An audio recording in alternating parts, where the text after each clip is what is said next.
अगर कोई एक धर्म है जिसमें आम की केंद्रीय भूमिका है तो वो बौद्ध धर्म है, और बौद्ध धर्म के प्रचार में आम का इस्तेमाल किया गया था।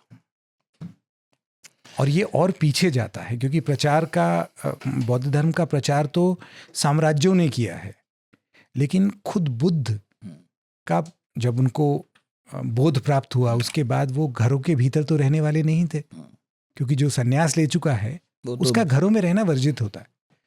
तो बुद्ध का उसके बाद जीवन ज्यादातर अमराइयों में ही कटा है। हाँ। और बुद्ध को ऐसी बातें साधारण लोगों को समझानी थी जो एकदम निर्गुण हैं या निराकार हैं, तो उनको ऐसे रूपक चाहिए होते थे जिससे वो साधारण लोगों को जटिल बात समझा सकें।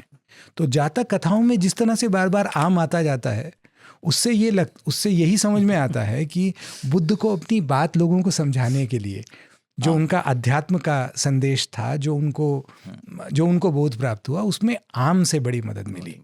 और ऐसा माना जाता है कि उन्होंने जो अपना पहला प्रवचन दिया जहाँ धर्म चक्र की बात की, वो बनारस के उत्तर में सारनाथ नाम की जगह आज है। बिल्कुल। उस समय वो अमराई थी।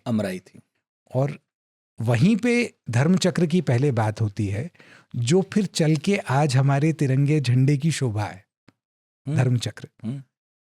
तो हमारे देश के झंडे तक में आपको आम के संबंध दिख जाएंगे। ये तो मतलब ये और भी बड़ा है बहुत हमको। और ये ढूंढते ढूंढते मुझे ये समझ में आया कि जो पुरानी अमराइयाँ थी, हाँ, और जो विज्ञान हमें आज बता रहा है, वो एक दूसरे पे ऐसे आके बैठता है। क्योंकि आम की उत्पत्ति जब आप खोजने जाते हैं तो अमराइयों के पीछे हम लोग, हमारे पुरखे इस तरह दीवाने कैसे थे ये समझ में आता है। ये आदम कनेक्शन, क्योंकि ये हमारे खून में है। ये प्रकृति ने हमको फलों के लालच से बनाया है।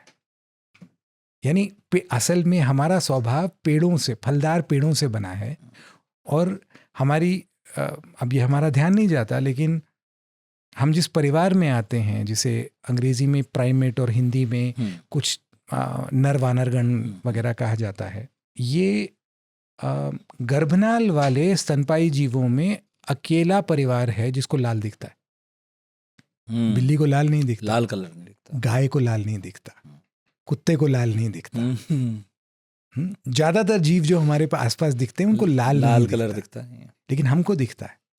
और पेड़ों को ये किस तरह से पता लग गया, क्योंकि विज्ञान में एक मत आज ये है कि नारंगी, पीले और भूरे रंगों के फल जिन पेड़ों ने तैयार किए हैं, वो ये मान के चल रहे थे कि उनके बीज प्राइमेट्स दूसरी जगह लेके जाएंगे।